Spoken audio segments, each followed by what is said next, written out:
Breaking చూస్తున్నాం. Karnataka CM పదవి అంశం మలుపులు తిరుగుతోంది. సిద్ధరామయ్య, డీకే శివకుమార్లో ఎవరిని సీఎం చేయాలని అధిష్టానం తలలు పట్టుకుంటోంది.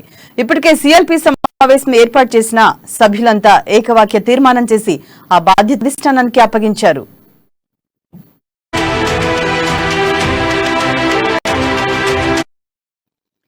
అధిష్టానం చెరో 2.5 ఏళ్లు పదవి పంచుకోవాలని సూచించింది. దీనికి సిద్ధరామయ్య అంగీకరించారు. డీకే శివకుమార్ మాత్రం ఒప్పుకోలేదు. అధిష్టానం నుంచి పిలుపు రావడంతో సిద్ధరామయ్య ఇప్పటికే ఢిల్లీ వెళ్లారు. డీకే శివకుమార్ మాత్రం బెంగళూరులోనే ఉన్నారు. రాత్రికి ఆయన ఢిల్లీ వెళ్లే అవకాశం ఉందని చెప్తున్నారు.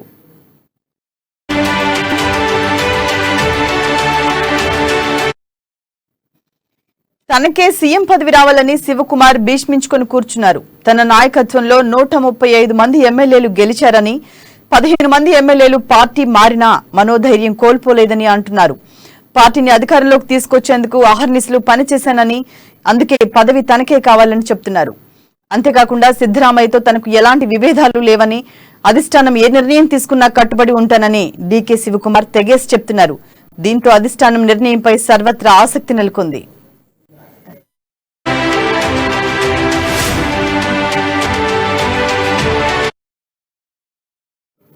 రైట్, దీనిపై మరింత సమాచారాన్ని మా బ్యూరో చీఫ్ కృష్ణమూర్తి అందిస్తారు. కృష్ణమూర్తి, చెప్పండి. Thank you Sirisha.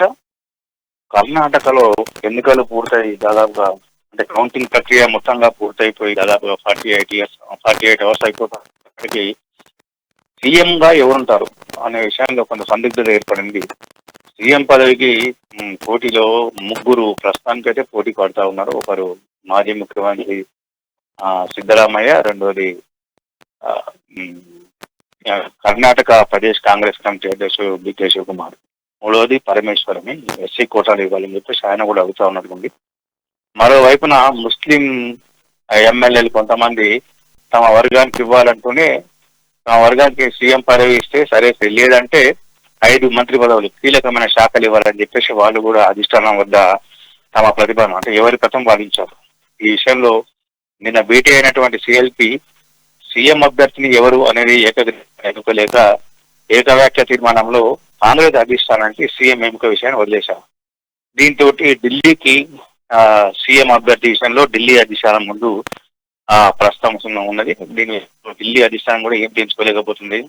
అటువైపు సిద్ధరామయ్యతోనూ ఇటు డీకే శివకుమార్తో చర్చిస్తున్నటువంటి అధిష్టానం మరి ఎమ్మెల్యేలు వాళ్ళ అభిప్రాయం కూడా తీసుకుని సేకరించే పనులు నిమగ్నమని తెలుస్తుంది. అంటే డీకే శివకుమార్ తాను చేసిన కృషికి, గతంలో తాను పార్టీ కోసం చేసినటువంటి సేవలకు గుర్తింపుగా ఈసారి తనకు ముఖ్యమంత్రి పీఠం కట్టబెడుతుంది అధిష్టానం అని చెప్పేసి ఆయన కొంత ఆశాభావంతో ఉన్నారు. సిద్ధరామయ్య అయితే గతంలో తాను ముఖ్యమంత్రిగా పనిచేసినప్పుడు కర్ణాటకలో చేసినటువంటి పనులు, అభివృద్ధి పనుల విషయంలో ఆయన చెప్పుకుంటూ తనకు అధిష్టానం ఆశిస్తున్నాయని చెప్తా ఉన్నారు. మరోవైపు ఎస్సీ ఎమ్మెల్యేలు, మైనార్టీలు వీళ్ళు కూడా తమ తమ వర్గాలకు కావాలని చెప్పేసి పట్టుబడతా ఉన్నారు. మొత్తంగా చూస్తుంటే ఈ వీడని చిక్కుముడిగా ఉండడంతో కొంతవరకు కర్ణాటక సందిగ్ధ జరుగుతుంది.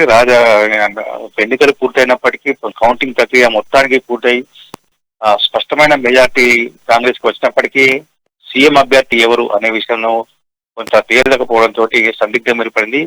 ఢిల్లీలో మొత్తంగా కర్ణాటక రాజకీయం అంతా ఢిల్లీ కేంద్రీకృతమై సాగుతా ఉన్నది. దీంతో కర్ణాటకలో ఎవరు ముఖ్యమంత్రిగా రాబోతారు, ఎవరు కొత్త ముఖ్యమంత్రిగా ప్రమాణ స్వీకారం పోతారు అనే విషయంలో అంటే ఇటు సిద్ధరామయ్య వర్గం కానీ, అటు డీకే శివకుమార్ కానీ, అటు పరమేశ్వర వర్గం కానీ ఎవరికి వారుగా వాళ్ళ ఆశావాహుల్లో తమనైతే ముఖ్యమంత్రి అని చెప్పుకుంటూ వాళ్ళు ప్రచారం చేసుకోవడంతో ప్రజల్లో కొంత సందిగ్ధత ఏర్పడింది.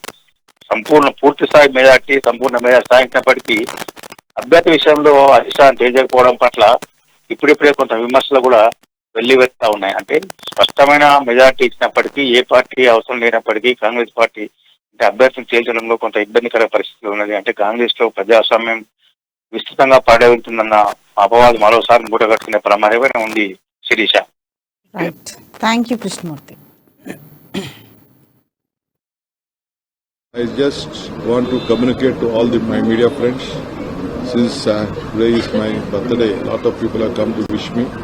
I have to go to my deity with my family. After going that, I leave to Delhi. I don't know what time I will leave to Delhi. Whichever the flight is available, I will take it and go. One thing I would like to tell, we have passed a single line resolution leaving to the High Command. We have, under my leadership, 135 MLAs, all of them with one voice have said that the matter will be left to the High Command. I don't have any single number. I don't have any personal number. Whatever my number is, the Congress number. I had assured Srimati Sonia Gandhi when she appointed me in the mid-time also. I assured Rahul Gandhi. I assured Mr. Mallikarjun Kharge ji that my aim is only to deliver Karnataka to the Congress party.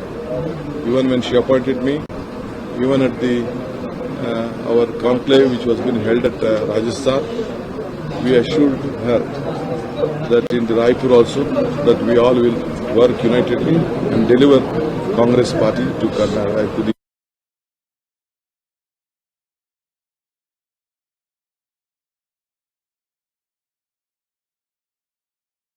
Karnataka ಮುಂದಿನ ದಿನದಲ್ಲಿ ರಾಜಸ್ಥಾನ ಆಗತ್ತಾ ಅಂತ sir. ರಾಜಸ್ಥಾನದ ರೀತಿ ಕರ್ನಾಟಕ ಆಗತ್ತಾ sir? ರಾಜಸ್ಥಾನದ ರೀತಿ ಕರ್ನಾಟಕ ಆಗತ್ತಾ sir?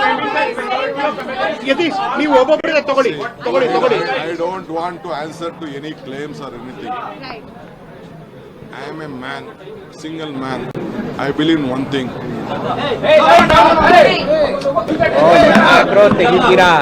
I believe in one thing. A man, a single man with courage makes a majority. I have proved it. I don't want to disclose what all has happened in the last 5 years. And future, at a point of time, I will disclose. Okay. Sir, Karnataka ರಾಜಸ್ಥಾನದ ರೀತಿ ರಾಜಕೀಯ ನೋಡುತ್ತಾ sir? Karnataka ರಾಜಸ್ಥಾನದಲ್ಲಿ ಈಗ ಯಾವ ರೀತಿ ಆಗ್ತಾ ಇದೆ? I am a single man. Gandhiji said one thing: be bold-hearted when you are defeated, be large-hearted when you are victorious. That is what Gandhiji has said.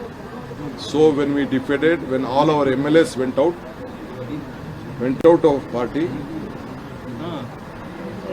our city, when we had a coalition government, when we lost a government, when all of our MLAs went out, 15 MLAs, 16 MLAs went out, I did not lose my heart. With courage, I have taken the responsibility. Today, for the Congress party,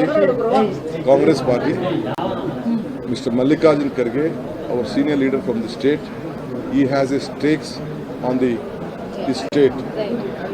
Sonia Gandhi, Rahul Gandhi, responding, having confidence on us, has given us. We will leave the matter to them.